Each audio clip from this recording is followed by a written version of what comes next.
Hello, inflation fighters. Thank you for joining me, the Penny Nanny, where we watch over every cent. Today is Thoughtful Thursday, and we're going to be talking about invalidation.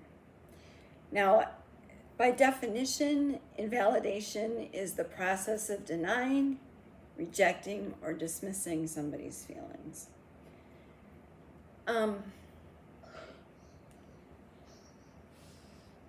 It's really easy to kind of do this. And I think most people do it not with the intention of harming another person, but I think they do it because they don't want to see somebody suffer or struggle or go through bad times. And that's typically when this will happen. This is when you would hear things like, let go and let God, or it'll all work out in the end, or, things like that. Or when they say, I'm feeling this way, and you say, well, don't feel like that. That's invalidation. So, as an individual, we have the right to our feelings. Our feelings are never wrong. What we do with those feelings could lead to bad behavior, bad choices. But having the feelings is not wrong. And it always helps to have a good listener when it comes to that. About a decade ago, our family went through a pretty big crisis. And it's a little over a decade, yeah. And it was very hard on the entire family. We all struggled with it. It was difficult to go through. And we felt very isolated because first of all, nobody would just listen to us, but also we didn't feel anybody understood either. I realize that you can't unless you're going through the exact same experience. You can't possibly know.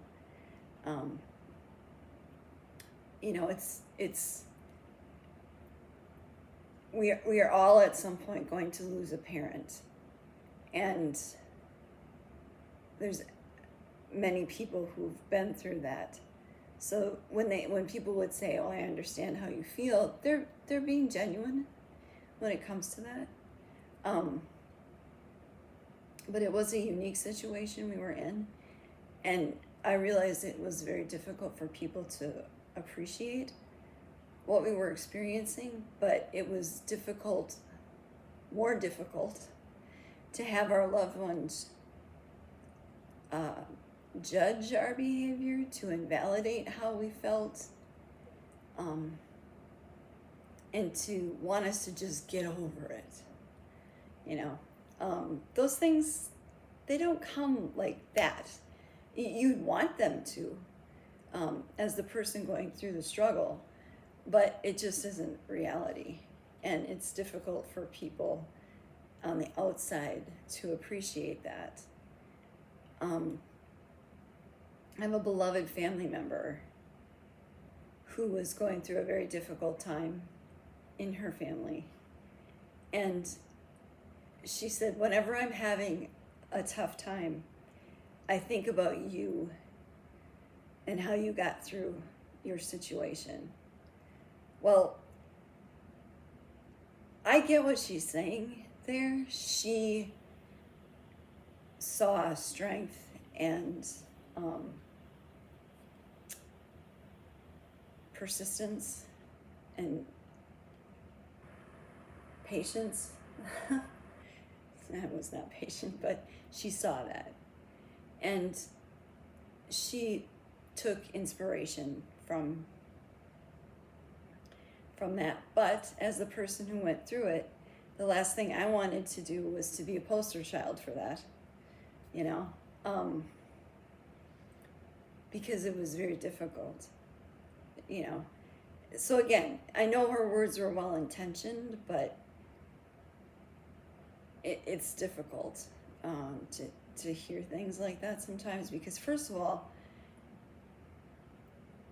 when you're left with no choice, I mean, your ultimate choice is either make it or don't. And I just have always been kind of a fighter. And, I believe in getting through things. But, we had plenty of people tell us, don't feel this way. Just get over it. Start having more fun. And blah, blah, blah. You know what I mean? And it just didn't help. None of it helped. What we needed was someone to listen and to appreciate our circumstances. Now, my son is going through a really difficult time right now. And I caught myself doing some of those same things, and I feel very ashamed of that. There's wisdom that comes with age. And so, trying to, and I don't want to see him suffer, and I don't want to see him sad, and I don't want to see him struggle, and all those things.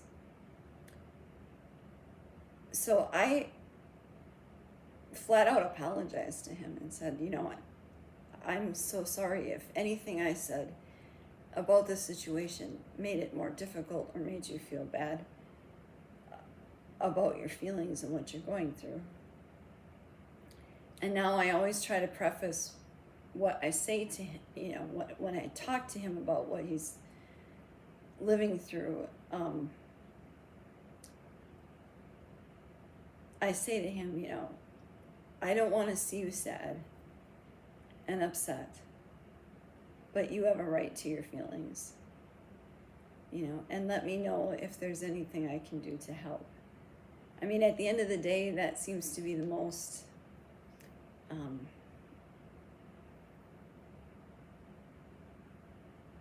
helpful thing to do. Listening is huge, and not speaking. Just listening and giving a hug, doing something nice for that person outside of that situation, making them a meal, bringing them a treat. Now, it's not going to take anything away, but you're not using your words to wound and make it more difficult on that person. So at the end of the day, it's much better to keep your mouth shut and listen and be there for them. And when they ask you to, like I'm a big prayer person, so I will just frequently say, what should I pray for you? A lot of people will say, my thoughts and prayers are with you, but I like to be more specific than that. What do you want me to pray for you? Because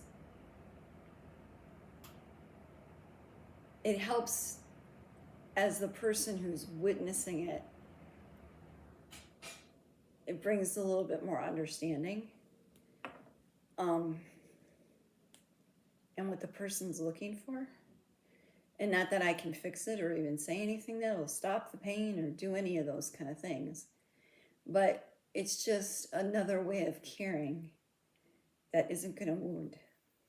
You don't want to make things more difficult for a person in that scenario. So, it's just been on my mind since that circumstance happened with my son. And I never wanted to be guilty of doing something like that, especially with someone I love so much. But I'm grateful that I could be honest with him and apologize. I think that was important to do. And so just, keep it in mind when somebody we love is suffering, that we do things that will help, truly help. And most of the time it doesn't involve words. So with that being said, be well, be blessed, and know you're taken care of. Bye now.